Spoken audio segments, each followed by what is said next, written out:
Hello दोस्तों, आज हम पढ़ेंगे कक्षा 10वीं का अध्याय 5 जिसमें तत्वों का आवर्त एवं वर्गीकरण।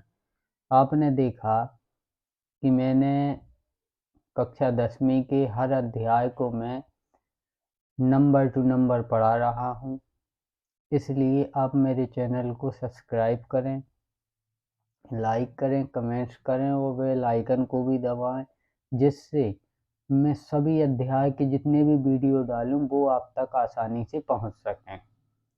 चलिए आज हम पढ़ेंगे अध्याय 5 तत्वों का आवर्त वर्गीकरण। इसमें हम सबसे पहले कुछ एक्स्ट्रा ज्ञान लेते हैं, जैसे कि आयनन विभव किसे कहते हैं, ये भी हमें पता होना चाहिए। उसके बाद हम तत्वों का आवर्तीकरण देखते हैं। सबसे पहले परमाणु से इलेक्ट्रॉन को बाहर निकालने या खींचने में लगी ऊर्जा या क्षमता को आयनन विभव कहते हैं। यानी अपना जो परमाणु है, ये परमाणु है, ये है अपने परमाणु की संरचना। ये है परमाणु, पूरा पूरा ये अपना परमाणु है। इसमें से इलेक्ट्रॉन, न्यूट्रॉन और प्रोटॉन एक साथ नाभिक के पास रहते हैं, जबकि इलेक्ट्रॉन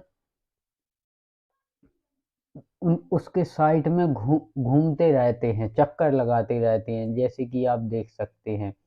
ये है इलेक्ट्रॉन, ये है न्यूट्रॉन, ये है प्रोटॉन। तो परमाणु से, यानी ये अपना पूरा परमाणु हुआ, इसमें से इलेक्ट्रॉनों को बाहर निकालने में या खींचने में जो ऊर्जा या क्षमता लगती है उसे आयनन विभव कहते हैं। मुझे आशा है कि आप लोगों को बहुत अच्छी तरह समझ में आ रहा होगा। चलिए अब आगे देखते हैं। अब देखते हैं इलेक्ट्रॉन बंधुता। एक इलेक्ट्रॉन सिंगल इलेक्ट्रॉन को बाहर खींचने में लगी ऊर्जा या क्षमता को इलेक्ट्रॉन बंधुता कहते हैं। यानी कि परमाणु से अगर हम इलेक्ट्रॉन खींचते हैं या बाहर निकालते हैं तो उसमें जो ऊर्जा लगती है उसे आयनन विभव कहते हैं। और अगर परमाणु में से एक इलेक्ट्रॉन को खींचें और एक इलेक्ट्रॉन को खींचने में जो ऊर्जा या क्षमता लगती है उसे इलेक्ट्रॉन बंधुता कहते हैं। अब आगे देखते हैं। विद्युत ऋणात्मकता, इलेक्ट्रॉन निगेटिविटी, यानी दो इलेक्ट्रॉन को बाहर खींचने या निकालने में लगी ऊर्जा या क्षमता को विद्युत ऋणात्मकता कहते हैं। यानी कि परमाणु से हम जब दो इलेक्ट्रॉनों को एक साथ खींचते या निकालते हैं तो उसमें जो ऊर्जा या क्षमता लगती है उसे विद्युत ऋणात्मकता कहते हैं। यानी अगर हम परमाणु से इलेक्ट्रॉन को बाहर खींचने में जो ऊर्जा या क्षमता लगती है उसे आयनन विभव कहते हैं, और अगर परमाणु से एक इलेक्ट्रॉन को बाहर खींचे उसमें जो ऊर्जा या क्षमता लगती है उसे इलेक्ट्रॉन बंधुता कहते हैं। और अगर परमाणु से दो इलेक्ट्रॉन को बाहर खींचें या निकालने में लगी ऊर्जा या क्षमता को विद्युत ऋणात्मकता कहते हैं। चलिए आगे देखते हैं। अब होता है यहाँ से अपना चैप्टर रिलेटेड शुरू, यानी जो अपने चैप्टर से रिलेटेड है उससे संबंधित। चलिए अब देखते हैं आवर्त सारणी। पहले जो तत्व थे वो यहाँ वहाँ बिखरे थे, तो उनको आवर्त यानी एक जगह समेटने का जो कार्य किया है उसी को आवर्तीकरण कहते हैं। तो सबसे पहले आए अपने डोबे-राइनर भाई साहब। 1780 में इनका जन्म हुआ, 1849 में इनकी मृत्यु हुई। तो सबसे पहले डोबे-राइनर ने 1817 में एक नियम दिया था जिसे त्रिक सिद्धांत कहते हैं, यानी त्रिक सिद्धांत दिया था। तो डोबे-राइनर का त्रिक सिद्धांत क्या था? इनका सिद्धांत यह था कि जैसे दो तत्व हैं, जैसे एक कैल्शियम है और ये बेरियम है, इन दोनों के परमाणु भार को जब हम जोड़ेंगे तो जितना टोटल आएगा उसमें हम 2 का भाग देंगे। तो 2 का भाग देने के बाद जो औसत आएगा उस औसत परमाणु भार का जो तत्व होगा उसको हम बीच में रखेंगे। जैसे कि मैं आपको यहाँ नीचे उदाहरण दिखाता हूँ। जैसे कि यहाँ 40 कैल्शियम का और 137 बेरियम का। जब हमने इन दोनों का जोड़ किया और उसमें 2 का भाग दिया तो अपना औसत आया 88.5। तो अब किसी तत्व का 88.5 औसत परमाणु भार नहीं है तो हम क्या करें? तो फिर समस्या हो गई। जैसे कि यहाँ देख सकते हैं आप स्ट्रोंटियम, इसका यहाँ चाहिए था 88.5 लेकिन इसका है 87.5। तो यह यह तत्वों का आवर्तीकरण का जो तृक नियम था यह विफल रहा, यानी असफल रहा, क्योंकि ऐसे तत्व हम कहाँ से ढूंढ के लाते जिनका सेम टू सेम परमाणु भार हो, ऐसे तत्व हम कहाँ से ढूंढते। तो ये तृक नियम असफल रहा। इसके बाद अब जब अपने भाई साहब डोबेराइनर का तर्क नियम असफल हो गया तो उसके बाद 1866 में जॉन न्यूलैंड्स ने अपना अष्टक नियम दिया, यानी जब तर्क नियम विफल हो गया तो फिर उसके बाद में जॉन न्यूलैंड्स ने अपना अष्टक नियम दिया। अब देखते हैं भैया इनका अष्टक नियम क्या है। इनका अष्टक नियम था जो अपने सुर के 7 शब्द हैं उसके हिसाब से तत्वों को सजाना। जैसे कि आप यहाँ देख सकते हैं सा रे गा मा पा दा नी, यानी ये अपने जो 8 सुर हैं इनको इनके हिसाब से सजाना। इनका कहना था कि जैसे पहला सा के यहाँ पहला तत्व आया हाइड्रोजन, तो यहाँ अब ये नी तक 7 हो गए, अब 8वां फिर से सा आ जाएगा। तो यहाँ जो 8वां तत्व आएगा, मेरी वो बात को गौर से समझना, यहाँ जो 8वां तत्व आएगा वो उसके जो हाइड्रोजन के गुण धर्म हैं वही उस तत्व के भी गुण धर्म होना चाहिए, इनका यह मतलब था। तो फिर जो दूसरे नंबर पे तत्व था फिर वो यहाँ ए अपना रे उसके बाद आगे आएगा सा के बाद, तो जो यहाँ जो आगे पदार्थ आएगा उसके भी 8वें के बाद गुण धर्म मिलना चाहिए। तो इसमें भी वही समस्या आ गई, ऐसे गुण धर्म वाले पदार्थ कहाँ से ढूंढेंगे। तो इसका निष्कर्ष यही निकला कि यह अष्टक नियम भी विफल रहा, क्योंकि हम ऐसे गुण धर्म ये समान गुण धर्म वाले तत्व कहाँ से ढूंढते। यानी अगर पहले नंबर पे हाइड्रोजन है तो 8वें नंबर पर भी हाइड्रोजन के समान गुण धर्म वाले, यानी जो गुण धर्म हाइड्रोजन के वही 8वें तत्व के गुण धर्म होने चाहिए थे। इससे इसमें भी समस्या थी, इसलिए यह जो न्यूलैंड्स का अष्टक नियम भी विफल रहा। अब इसके बाद आए अपने मेंडलीव भाई साहब। 1834 में इनका जन्म हुआ, 1960 में इनकी मृत्यु हुई। जब जॉन न्यूलैंड्स का अष्टक नियम भी असफल रहा तो मेंडलीव ने अपनी आवर्त सारणी दी, इसलिए आवर्त सारणी दी और इसीलिए मेंडलीव को आवर्त सारणी का जनक कहा जाता है। आपने देखा होगा मेंडलीव को आवर्त सारणी का जनक कहा जाता है। तो ये है भाई साहब अपनी मेंडलीव की पहली जो उन्होंने पहली आवर्त सारणी दी थी वह। तो अब जो मेंडलीव ने अपनी आवर्त सारणी दी इसमें तत्वों को परमाणु भार के स्थिति में संजोना स्टार्ट किया, तो इसमें भी समस्या थी, इसमें भी कुछ कमियां थी।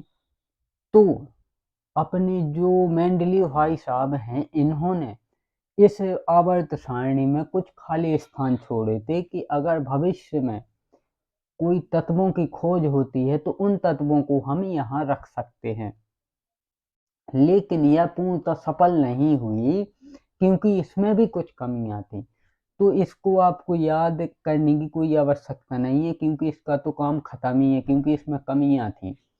चलिए अब इसके बाद इसके बाद आए अपने आधुनिक आवर्त सारणी। इसके बाद आई अपनी आधुनिक आवर्त सारणी, यानी मेंडलीव की जो सारणी थी वो काफी हद तक सफल भी थी लेकिन उसमें कुछ कमियां थी, लेकिन आवर्त सारणी का जनक मेंडलीव को ही कहा जाता है।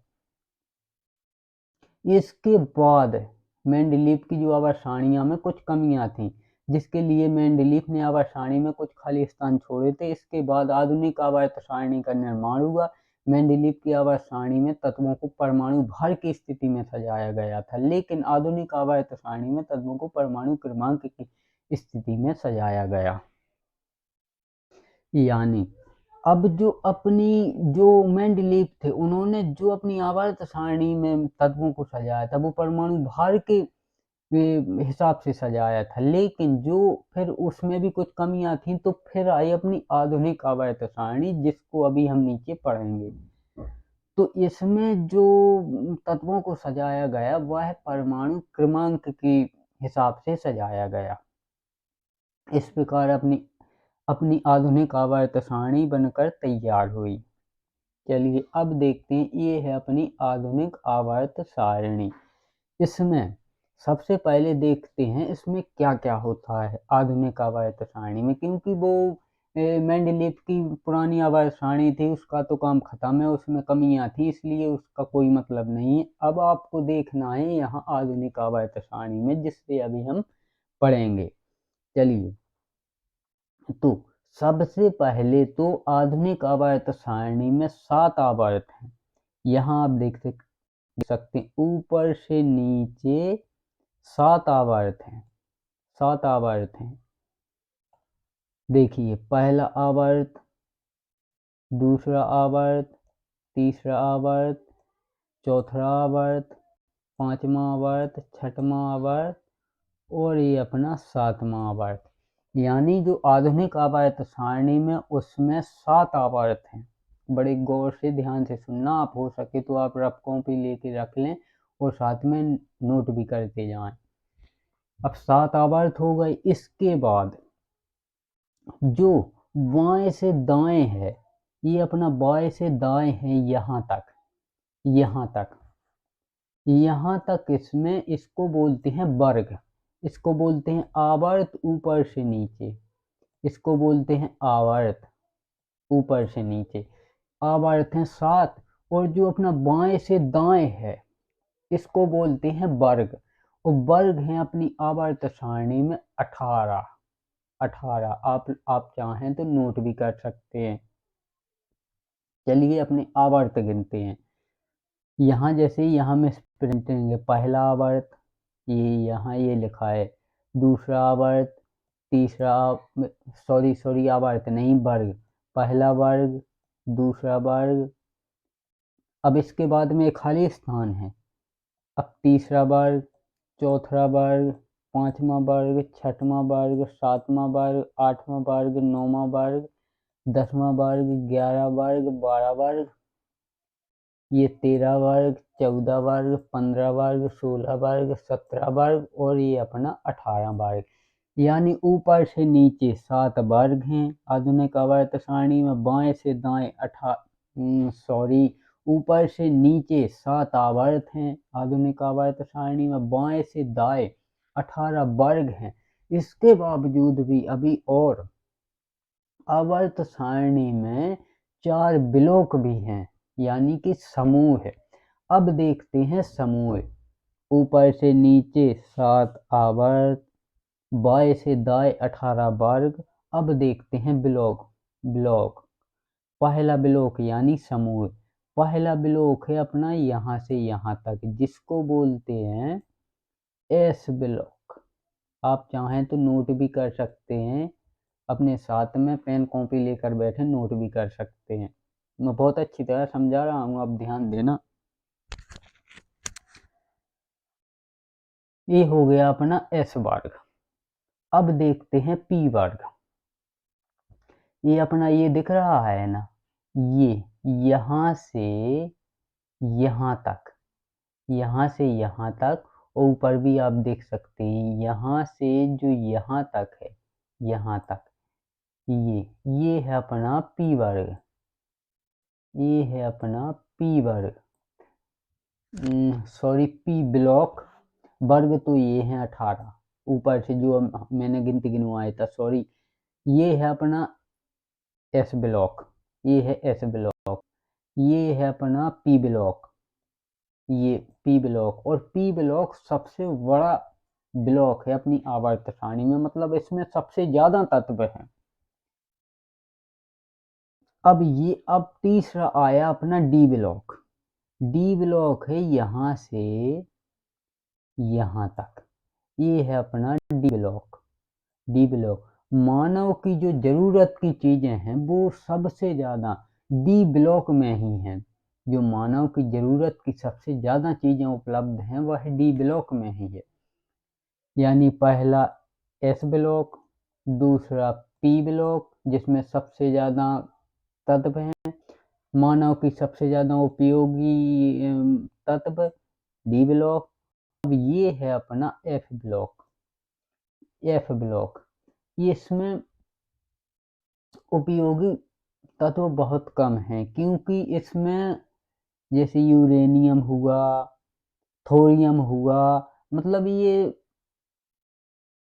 विनाशकारी वस्तुएं बनाने के लिए उपयोग में लाया जाता है। जैसे यूरेनियम हुआ, ये बम वगैरह इसमें उपयोग होता है, तो ये मानव के लिए उतने उपयोगी नहीं है। यानी अपना S block 1, P block 2, D block 3, F block 4 block हो गए। लेकिन अपवाद भी आप सुनिए, पहले जो ये एफ ब्लॉक था या एफ ब्लॉक के जो तत्व थे वह यहाँ से यहाँ इसी में थे, यानी ये अलग नहीं थे। पहले इनको यहाँ जोड़ा गया था। जैसे कि आप यहाँ देख भी सकते हैं, ये एक्स्ट्रा इसमें जुड़ गया है 58 से 71 तक। देखिए फिर 71 से यहाँ पर 72 आया ना, यानी ये तत्व हैं जो पहले आवर्त सारणी में यही थे। और यहाँ 90 से 103 तक, यहाँ आप देख भी सकते हैं 90 से 100, देखिए आप 90 से 103 तक, यहाँ देखिए आप 90 से 103 तक ये तत्व इस वाली लाइन के थे। ये तत्व इस वाली लाइन के थे। तो पहले ये अलग नहीं थे, लेकिन इनको अलग किया गया क्योंकि यह तत्व, इन तत्वों के गुण धर्म बाकी जो डी ब्लॉक के तत्व के गुण धर्म थे उनसे भिन्न थे, इसलिए इन्हें निकालकर अलग कर दिया गया। अब देखिए आप, यानी अपनी जो आवर्त सारणी में इसमें ऊपर से नीचे 7 आवर्त, बड़ी गौर से सुनना, आप चाहें तो नोट भी कर सकते हैं। जो ऊपर से नीचे हैं ये 7 आवर्त, बाएं से दाएं 18 वर्ग और 4 ब्लॉक, जो कि मैंने आपको लिख के दिखाया। चलिए अब देखते हैं कि अपनी आवर्त सारणी में और क्या क्या है एवं इसकी विशेषताएं सुनते हैं, देखते हैं। सबसे पहले आवर्त में जो टोटल तत्व हैं वह हैं 118, लेकिन उसमें प्राकृतिक तत्व हैं जो पृथ्वी से डायरेक्ट हमें प्राप्त होते हैं वह हैं 94। आप चाहें तो नोट भी कर सकते हैं। और जो कृत्रिम तत्व हैं वह हैं 24। कृत्रिम का मतलब मानव द्वारा बनाए गए। अब आप सोचेंगे कि मानव इतना एडवांस हो गया कि कृत्रिम तत्व भी बना सकता है। बिल्कुल। तो कृत्रिम तत्व कैसे बनाया गया उसको मैं बताता हूँ। तत्व हैं इसमें 3 होते हैं, अल्फा, बीटा और गामा। जो अपना गामा है इसको अगर हम तत्व से अलग करेंगे तो तत्व में कोई बदलाव नहीं होता है। लेकिन अगर किसी तत्व से अल्फा और बीटा को निकालेंगे तो उसमें उस तत्व में कोई ना कोई बदलाव होगा। तो जो ये तत्व बने हैं इनसे या तो अल्फा निकाला गया है या बीटा निकाला गया है। इस प्रकार यह 24 कृत्रिम तत्व बने हैं। इस प्रकार प्राकृतिक 94 94 और कृत्रिम 24 24 इतनी अपनी आवर्त सारणी में तत्व हैं, टोटल 118। अब देखते हैं आवर्त सारणी में धातु कितने हैं, अधातु कितने हैं और उपधातु कितने हैं। चलिए सबसे पहले अपनी जो आवर्त सारणी है, आप चाहें मैं आपको हर बार बोल रहा हूँ कि आप एक पेन और कॉपी लेके रख लें और उसमें नोट करते जाएं, क्योंकि मैंने आपको शुरू में ही बोला है कि मैं आपको नोट तो संक्षिप्त में बनाऊंगा, लेकिन आपको समझाऊंगा विस्तार से। चलिए, तो अपनी जो आवर्त सारणी में इसमें धातु की संख्या 91, 91, अधातु की संख्या 20 एवं उपधातु की संख्या 7 है। यानी अपनी ये तो है उपधातु 7, वो तो अलग ही आपको दिख रहा होगा, कलर अलग ही कलर उसमें भरा हुआ है। उपधातु यानी अर्धचालक, ये तो हुई अपनी उपधातु, और ये हुई अपनी सारी धातुएं, और ये यहाँ हुई अधातुएं, जैसे कार्बन अपनी अधातु और धातु दोनों के गुण पाए जाते हैं, ये हुई अपनी अधातु। इस प्रकार अपनी आवर्त सारणी में, आधुनिक आवर्त सारणी में धातु की संख्या 91, अधातु की संख्या 20 एवं उपधातु की संख्या 7 है। चलिए, अब देखते हैं अपना जो एस ब्लॉक है उसकी कुछ विशेषताएं देखते हैं। तो एस ब्लॉक, यह तत्व हल्के होते हैं। जो अपना एस ब्लॉक है इसमें अधिकतर जो तत्व हैं वह हल्के होते हैं, यानी जो अपना एस ब्लॉक है इसमें जो तत्व हैं वह हल्के होते हैं, एवं यह तत्व क्षारीय होते हैं, और जब क्षारीय होंगे तो वह तत्व कड़वे भी होंगे, वो तो स्वाभाविक है। एवं यानी जो अपना एस ब्लॉक है, ये एस ब्लॉक है, इसमें जितने भी तत्व हैं, पहली बात तो ये हल्के होते हैं, दूसरी बात ये क्षारीय होते हैं, जिसकी वजह से ये कड़वे होते हैं, जब क्षारीय हैं तो कड़वे भी होंगे। एवं यह अधिक क्रियाशील होते हैं, इसमें जो जैसे कि आप पोटेशियम देख रहे हैं, सोडियम देख रहे हैं, बहुत ही क्रियाशील तत्व हैं, तो ये बहुत क्रियाशील होते हैं, जिसकी वजह से यह हमें शुद्ध रूप में नहीं मिलते हैं। ये तो आप समझ ही सकते हैं कि अगर कोई तत्व क्रियाशील है, यानी बहुत ज़्यादा क्रियाशील है, तो वह किसी न किसी तत्व से क्रिया करेगा, और जब क्रिया करेगा तो वो शुद्ध कहाँ रहेगा, वो तो अशुद्ध हो जाएगा, इसलिए यह हमें शुद्ध रूप में नहीं मिलते हैं। चलिए, ये तो हो गई अपनी एस ब्लॉक की कुछ विशेषताएं। अब देखते हैं आगे।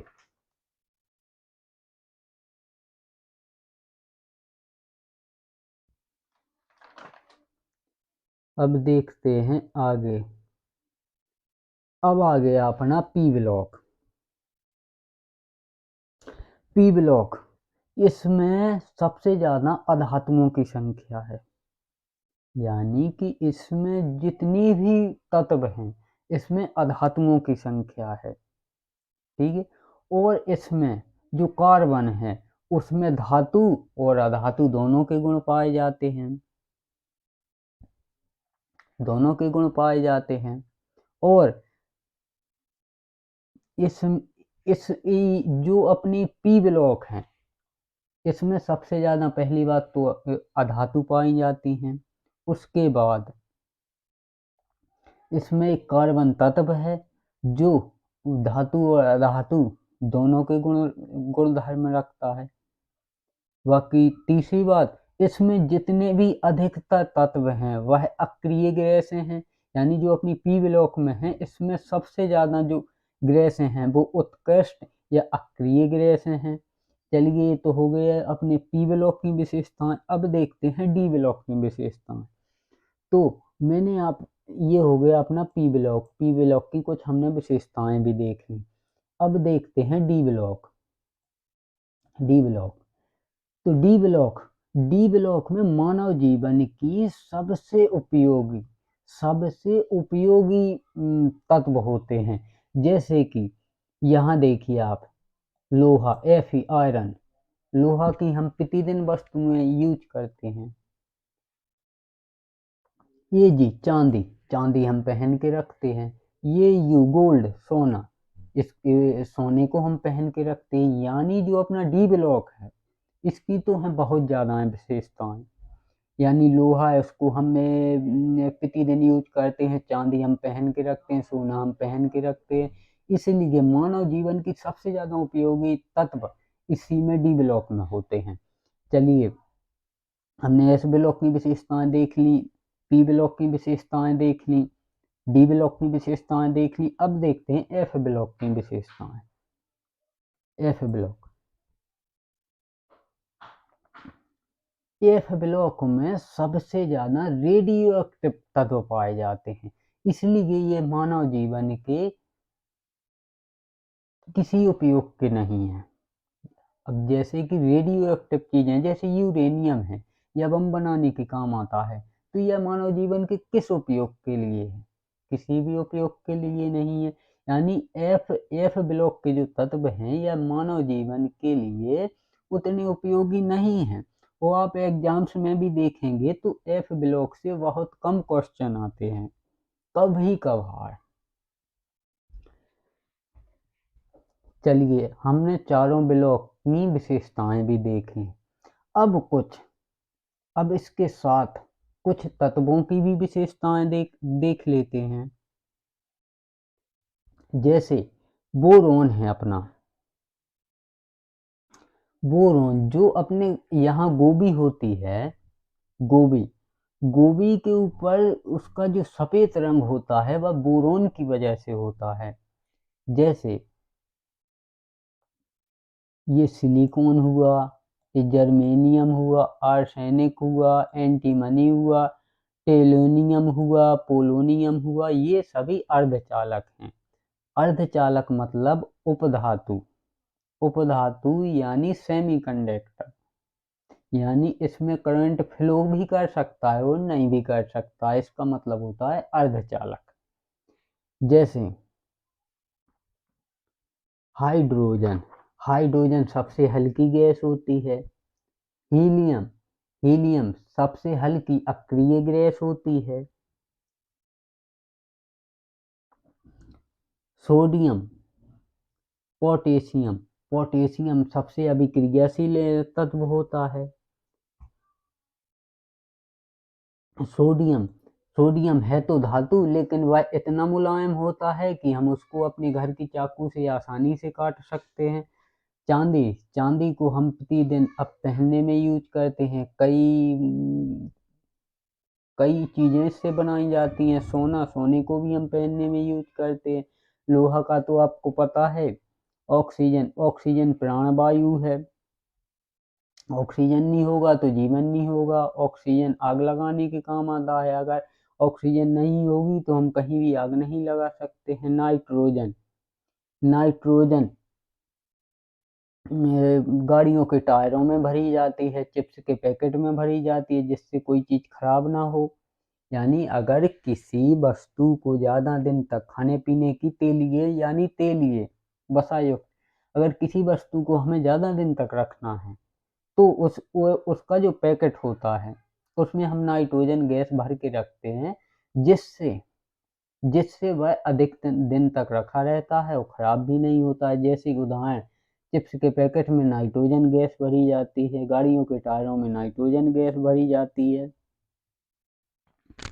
नाइट्रोजन गैस भरी जाती है। लेकिन जो अपने वायुयान है, हवाई जहाज है, उसके टायरों में हीलियम गैस भरी जाती है। और हीलियम गैस क्यों भरी जाती है इसका भी आप वो उदाहरण सुनिए। इसका मतलब ये नहीं है कि हीलियम सबसे हल्की अक्रिय गैस है इसलिए भरी जाती, क्योंकि हीलियम गैस ये यहाँ पे जितनी भी है अपनी पी ग्रुप में जितनी भी गैस हैं ये सभी अक्रिय और अक्रियाशील गैस हैं। यानी हीलियम गैस अक्रियाशील गैस है। अगर इसको किसी के साथ क्रिया करने के लिए कहेंगे तो यह क्रिया नहीं करता है, यह अक्रियाशील गैस है। इसलिए इसको भरा जाता है कि अगर ये ऊंचाई पे उड़ते तो ऐसा नहीं कि वहां पर किसी अन्य गैस उपलब्ध हो और या इससे क्रिया कर ले और कुछ भी कर सकता है, इसलिए वायुयान के टायरों में हीलियम गैस को भरा जाता है। चलिए, और भी अपन देख सकते हैं। चलिए अब कर लेते हैं कुछ बात। वैसे तो आप लोगों के इस लेवल तक इसके क्वेश्चन नहीं आएंगे, फिर भी मैं आपको साधारण साधारण बता देता हूँ ताकि आप लोगों को थोड़ी बहुत समझ में आ सके। वैसे तो अभी आप लोगों के लेवल पर यहाँ क्वेश्चन नहीं आते, पहले इसको मिटा दूँ।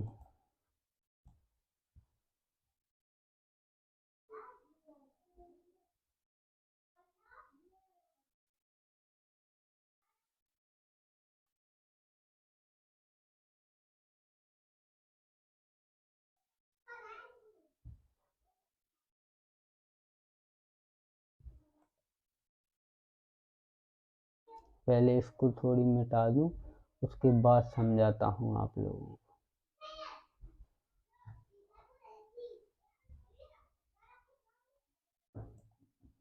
चलिए अब देखते हैं। पहले तो आप लोगों को ये याद रखना है कि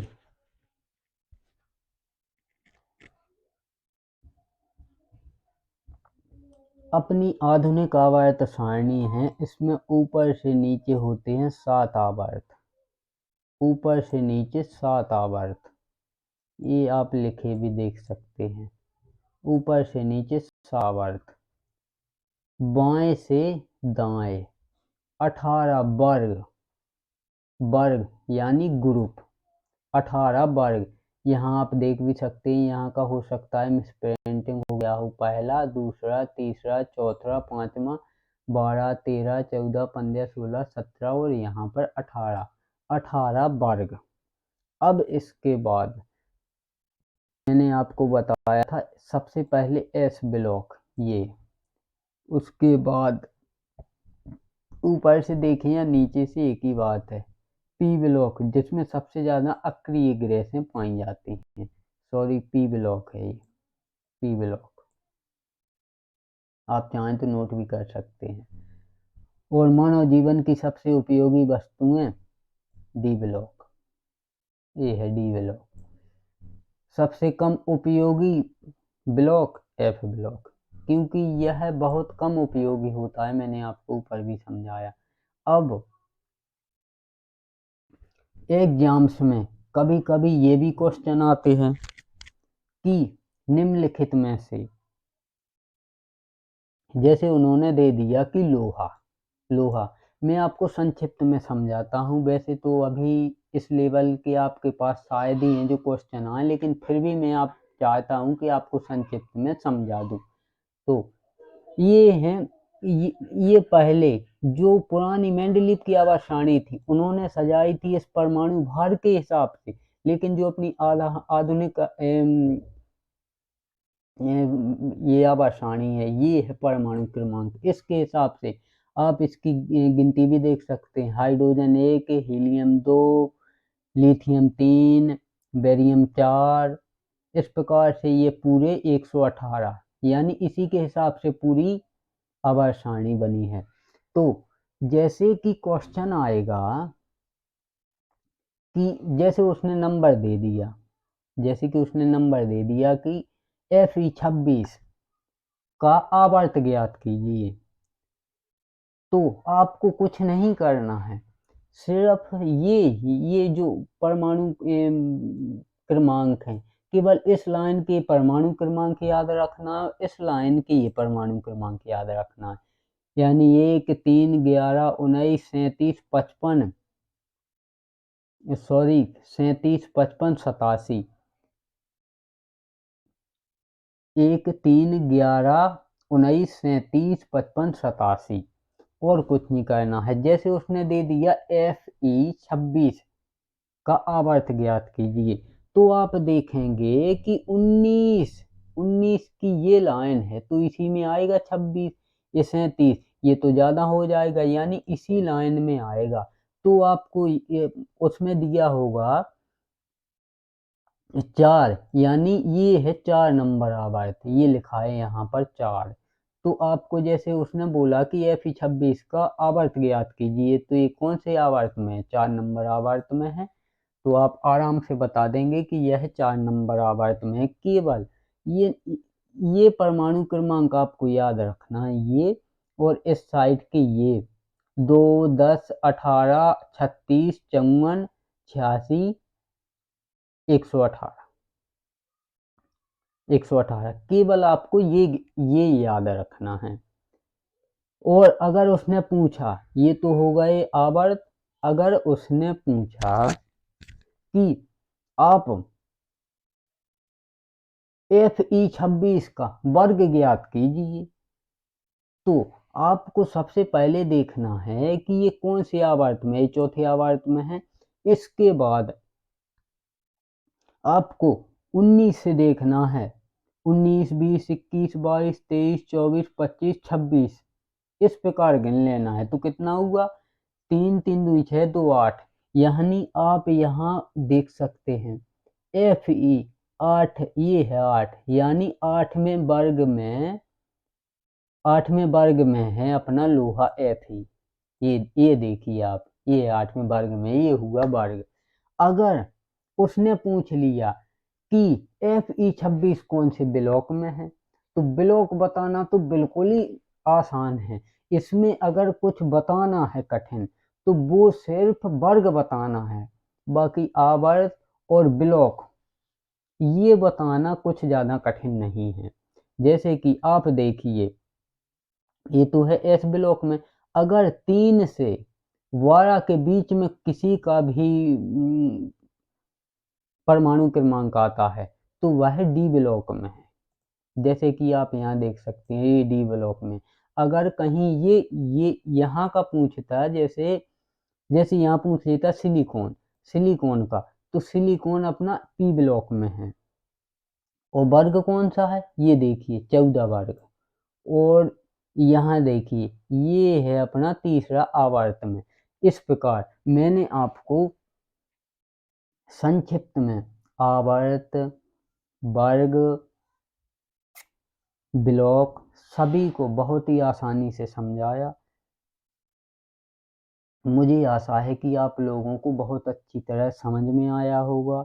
अगर यह वीडियो आपको पसंद आई है तो इसे कृपया लाइक करें, शेयर करें, सब्सक्राइब करें और हमारे चैनल को सब्सक्राइब ज़रूर करें, ताकि हम जो आपको अध्याय टू अध्याय कक्षा 10वीं की विज्ञान पढ़ा रहे हैं, उसका कोई भी वीडियो आपसे मिस ना हो सके।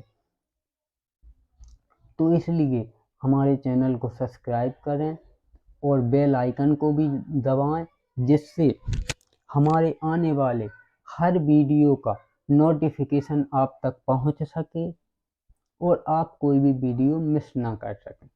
धन्यवाद।